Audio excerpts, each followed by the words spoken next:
Some of the most powerful people in the world don't look powerful at all. On a cool Friday evening in downtown Boston, the marble lobby of Whitmore Tower was glowing with warm golden light as black luxury sedans pulled up one after another outside the entrance. Inside the private restaurant on the 32nd floor, the city's most influential investors, executives, and socialites were gathering for a dinner hosted by Whitmore Holdings, one of the largest financial firms on the East Coast. Crystal glasses sparkled under soft chandeliers, quiet jazz drifted through the air, and servers in pressed black uniforms moved carefully between tables set with silverware that probably cost more than most people's rent. This was the kind of place where people checked their watches if someone arrived 2 minutes late, where every guest wore tailored suits or elegant designer dresses, and where everyone knew exactly who belonged in the room. That was why a few curious eyes turned toward the elevator when the doors opened, and a man stepped out holding the hand of a small girl who looked about 8 years old. The man's name was Michael Hayes. His jacket was clean but simple, the kind you could buy at a normal department store, and his brown leather shoes had clearly been worn more than a few times. Beside him walked his daughter Emma, wearing a soft blue dress and white sneakers, her dark hair tied back with a ribbon she had insisted on picking out herself earlier that afternoon. She stared wide-eyed at the restaurant as if she had just stepped into a movie scene, and in a way, she had. Emma had been talking about this dinner for weeks, ever since Michael promised her they would celebrate her good grades with a meal somewhere special. She had imagined a place with big windows and sparkling lights, but even she hadn't expected something like this. The restaurant overlooked the entire Boston skyline, the Charles River stretching across the distance like a ribbon of silver under the evening sky.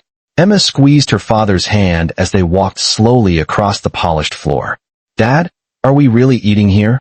she whispered, trying not to sound too loud in the quiet room. Michael smiled gently down at her, the kind of calm smile that seemed to say he had already thought 10 steps ahead of whatever might happen next. "We are," he said. "Tonight is your night, remember?" A hostess near the entrance glanced up from her tablet and hesitated for half a second, her professional smile flickering as she took in Michael's modest clothes and Emma's sneakers among the sea of designer heels and polished dress shoes. She quickly recovered, but the pause was noticeable enough that 2 nearby guests quietly turned their heads to look. Michael didn't seem to notice, or perhaps he simply chose not to react. Instead, he checked the small confirmation email on his phone and calmly approached the hostess stand. "Reservation for Hayes," he said in an even voice. The hostess typed quickly, her eyebrows lifting just slightly when the reservation appeared on her screen. For a moment, she looked back at Michael, then at the dining room behind him, where several round tables were reserved for the evening's most important guests. Something about the situation clearly didn't add up in her mind, but the system didn't lie. She cleared her throat politely. "Right this way, sir." Emma's eyes grew even wider as they followed the hostess deeper into the restaurant, passing tables where quiet conversations about stock markets, real estate deals, and venture capital floated through the air. At the center of the room stood the largest table of all, set with extra place settings and a small gold plaque that read, "Whitmore Private Dinner." The hostess stopped beside it and gestured politely toward 2 empty chairs. Emma blinked in surprise.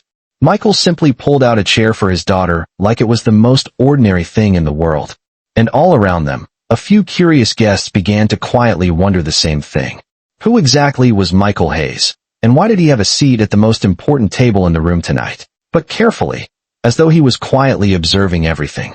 Then he gave his daughter the same reassuring smile he had given her since she was little. "Yes, Emma, this is the table they reserved for us tonight." Emma looked down at the polished silver fork in front of her, and then back up at the tall windows showing the Boston skyline, glowing with thousands of tiny lights. The whole room felt almost unreal. At nearby tables, men in tailored suits spoke in calm professional voices about market forecasts and international investments.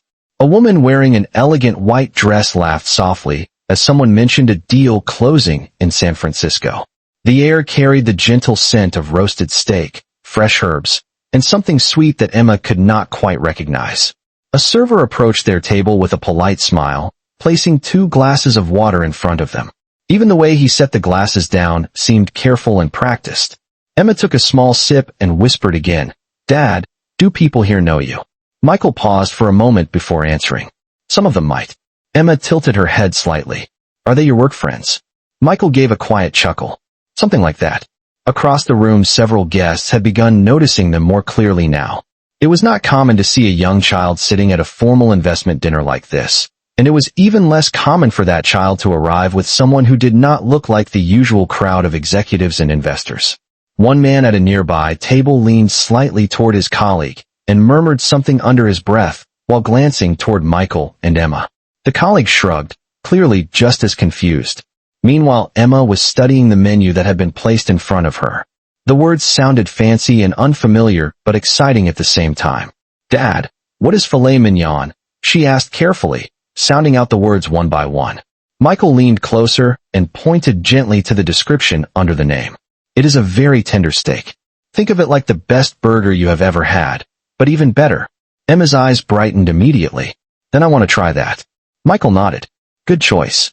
A few minutes passed, and the restaurant slowly grew busier as more guests arrived for the private dinner. Expensive watches caught the light as people shook hands and greeted each other. The quiet buzz of conversation filled the room like soft background music. Then suddenly the elevator doors opened again at the far side of the dining room. Several heads turned almost at the same time. The atmosphere shifted in a way that was subtle but unmistakable, like the moment just before an important announcement. A tall woman stepped out of the elevator surrounded by two assistants and a senior manager from the restaurant. Her dark hair fell neatly over the shoulders of a tailored black dress, and the quiet confidence in her posture made it clear she was someone everyone in the room recognized immediately. Charlotte Whitmore had just arrived. Charlotte Whitmore walked into the dining room with the kind of quiet authority that did not require an introduction because nearly everyone in the room already knew who she was. Conversations lowered into polite murmurs as several guests stood slightly from their chairs to greet her as she passed. She acknowledged them with small nods and brief smiles, moving through the room with steady confidence. Whitmore Holdings had been part of the financial world for decades. But since Charlotte had taken over leadership 3 years earlier, the company had expanded faster than anyone expected. Investors respected her sharp decisions, executives respected her discipline, and tonight's private dinner had been organized specifically to celebrate a major international partnership. As Charlotte walked beside the restaurant manager, her assistants quietly updating her on the evening schedule, her attention moved naturally across the room the way a host instinctively checks that everything is in order. The lighting was perfect, the wine selection was ready, and every seat at the central table had been arranged for the most important guests of the evening. Then her eyes stopped. At the center table, directly beneath the soft chandelier light, a man and a young girl were already seated. Charlotte slowed her steps, just slightly. The manager beside her noticed the change immediately and followed her gaze. The table was reserved for the private Whitmore dinner, a gathering that normally required weeks of coordination and personal invitations. Yet the man sitting there did not resemble any of the investors Charlotte had expected tonight. His jacket was simple, his posture relaxed, and beside him the little girl was studying the menu with innocent curiosity, swinging her feet gently above the floor because the chair was a little too tall for her. Charlotte did not speak right away, but the restaurant manager leaned closer to her with a quiet frown. "I am certain that table was reserved only for the Whitmore guests," he said softly. Charlotte remained composed, but a small line formed between her eyebrows as she observed the scene more carefully. Across the table, Michael Hayes was pouring water into Emma's glass, speaking to her in a calm voice about the different dishes on the menu. Emma looked delighted by every detail around her, from the view of the Boston skyline to the polished silverware reflecting the chandelier light. A few nearby guests had already noticed Charlotte's attention shifting toward the table, and the subtle tension began to ripple outward again. The manager straightened his jacket nervously. "Would you like me to handle it, Ms. Whitmore?" Charlotte gave a slight nod, still watching the pair at the table. The manager quickly walked across the room, careful to keep his professional smile as he approached Michael and Emma. Emma noticed him first and stopped swinging her feet, looking up politely. The manager spoke in a respectful but cautious tone. "Good evening, sir. I apologize for the interruption, but this table has been reserved for a private Whitmore Holdings event tonight." Michael looked up calmly from Emma's menu, his expression relaxed and unbothered. I understand, he replied. Emma glanced between the two adults, sensing the change in tone, but not fully understanding what was happening. The manager cleared his throat gently. If you would allow me, I can arrange another table for you and your daughter just across the dining room. Before Michael could respond, Charlotte Whitmore herself had begun walking toward them. Charlotte Whitmore crossed the dining room with steady steps, the quiet conversations around the tables fading slightly as people noticed where she was heading. Guests who had been discussing market forecasts and investment portfolios now watched with polite curiosity, sensing that something unusual was unfolding at the center table. The restaurant manager slowed his pace when he saw Charlotte approaching, stepping slightly aside to allow her to address the situation directly. Emma noticed the elegant woman walking toward them and instinctively sat up straighter in her chair. She whispered softly to her father, "Dad, is that the person everyone keeps looking at?" Michael glanced up calmly and followed Emma's gaze for a brief moment before returning his attention to his daughter. "Yes, that is Charlotte Whitmore," he said quietly. "She owns the company hosting the dinner tonight." Emma blinked with surprise. "She owns the whole company?" Michael nodded once. "Something like that." By the time Charlotte reached the table, the entire center of the dining room had grown noticeably quieter. She stopped beside the table with composed professionalism, her posture relaxed but confident. Up close, she looked even more commanding than from across the room, her expression calm yet observant as she studied the unexpected guests sitting in seats meant for her invited executives. For a moment, she simply looked at Michael, as if trying to place where she might have seen him before. Michael met her gaze without tension, his expression just as calm as it had been all evening. Charlotte finally spoke, her voice polite but direct. "Good evening. I believe there may have been a misunderstanding. This table has been reserved for a private Whitmore Holdings event." The restaurant manager quickly added in a careful tone, "I have already offered to relocate them to another table, Ms. Whitmore." Emma looked between the adults, sensing the seriousness of the moment, but not fully understanding the reason behind it. She quietly folded her hands in her lap the way her father had taught her when they were in formal places. Michael placed his menu down gently on the table and turned his attention fully toward Charlotte. His voice remained steady and respectful. "I understand the situation." Charlotte waited for him to continue, expecting him to stand and move with the manager to another table like most guests would in that situation. Instead, Michael simply reached over and adjusted Emma's chair slightly closer to the table so she could see the view through the window more comfortably. Emma whispered again, "Dad, are we in trouble?" Michael shook his head lightly and gave her a reassuring smile. "No, Emma. Everything is fine." Charlotte watched this quiet exchange carefully. Something about the man's calm confidence did not match the situation at all. Most people would feel embarrassed being questioned at a private executive dinner, especially in front of so many important guests. Yet Michael Hayes looked completely at ease. Charlotte folded her hands lightly in front of her and spoke again, her tone still polite, but more curious now. "Sir, I do need to ask, if you were invited to this dinner?" Michael finally looked back up at her and answered in the same steady voice he had used all evening. "Yes, I was." Confusion, clearly not expecting that response. Emma looked up at her father with wide eyes. "Dad, do you know her?" Interviews, no announcements, nothing. Most people thought the advisor who saved Whitmore Holdings simply walked away. Michael gave a small shrug. "I had other priorities." Charlotte followed his glance toward Emma, who was now studying the skyline outside the window again with quiet excitement. Charlotte understood the meaning immediately. For the first time that evening, she smiled in a way that looked less like a powerful executive and more like someone remembering an old debt that had never truly been repaid.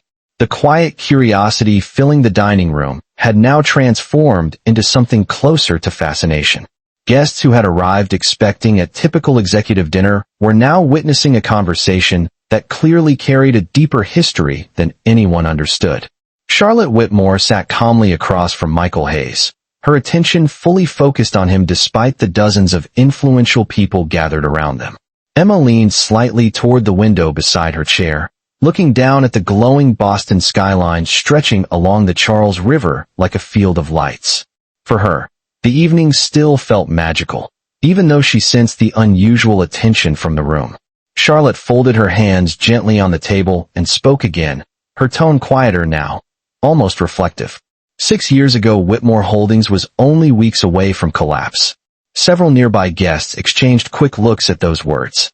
The financial crisis she was referring to had once been a major headline across business media. Most people in the room knew parts of that story, but not the full details. Charlotte continued, speaking calmly. A group of international investors had begun quietly acquiring controlling shares of our company. Their goal was simple. Within a few months, they planned to force a restructuring that would remove my family from leadership entirely. Emma turned slightly toward her father, trying to follow the story even though most of the business terms sounded complicated. Michael listened without interrupting, his expression calm as always. Charlotte glanced around the room briefly before continuing. My father had already retired by then, and the board believed the situation was impossible to stop. Every legal advisor we consulted told us the same thing. They said the takeover was perfectly structured.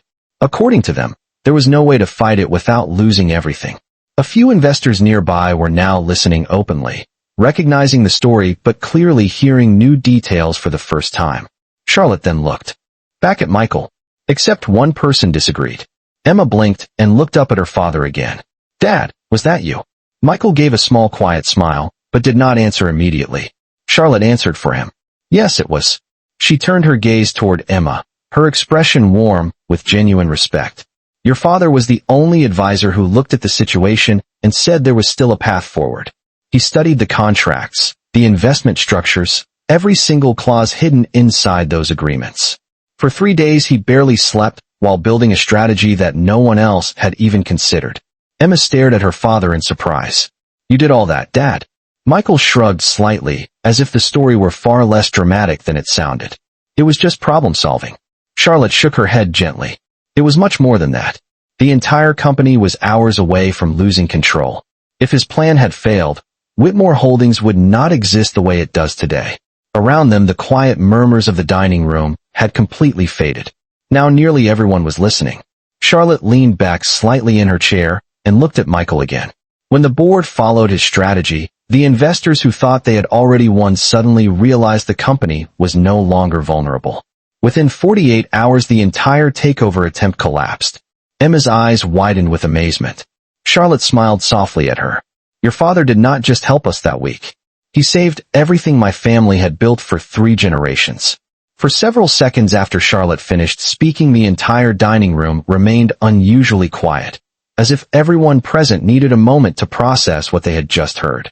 The story she described was not a small business disagreement or a minor legal victory. It was the kind of corporate battle that shaped the future of companies worth billions of dollars.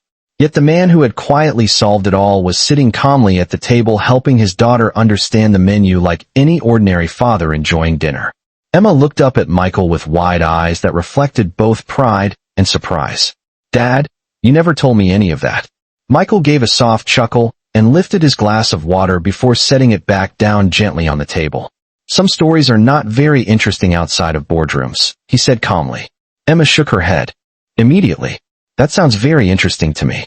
Charlotte watched their exchange with a thoughtful expression, clearly amused by Michael's attempt to make the situation sound simple. She leaned slightly forward again and spoke in a tone that carried quiet authority across the room. What Mr. Hayes calls problem-solving was the difference between Whitmore Holdings surviving or disappearing completely. Several executives seated at nearby tables had now turned fully toward them, no longer pretending not to listen. Charlotte continued, her voice steady but sincere. After the takeover attempt failed, the board of directors offered him a permanent position as chief strategic advisor. It was one of the most powerful roles in the company. Emma looked at her father again. Did you take the job? Michael smiled faintly and shook his head. No, I did not. Emma blinked in confusion. Why not? Charlotte answered that question herself. Because he had already made another decision that mattered more to him. She glanced briefly toward Emma before continuing. That same week he told the board he would not accept any executive position. Instead, he asked for something much simpler. Emma leaned forward curiously. What did you ask for, Dad? Michael hesitated slightly before answering. Time. Emma tilted her head. Time for what? Michael looked at her with the gentle expression he had carried throughout the evening. Time to raise my daughter properly. Charlotte nodded slowly, confirming the story. He left the corporate world almost immediately after that meeting. No press conference, no interviews, No announcement about his role in the takeover defense. The man who saved Whitmore Holdings simply disappeared from the financial spotlight. A few investors around the room exchanged surprised looks. In their world, people rarely walked away from positions of power once they had earned them. Charlotte folded her hands again and continued speaking with quiet respect. The board still insisted on rewarding him. Eventually, he agreed to accept something small in return for his work. Emma smiled playfully. Let me guess, another secret. Michael raised an eyebrow with a hint of humor. You are becoming very curious tonight. Charlotte allowed a soft laugh before revealing the final piece of the story. The board granted him a permanent ownership share in Whitmore Holdings. Emma's eyes widened again. You mean he owns part of the company? Charlotte nodded calmly. Not just a small part. The controlling share that protected the company.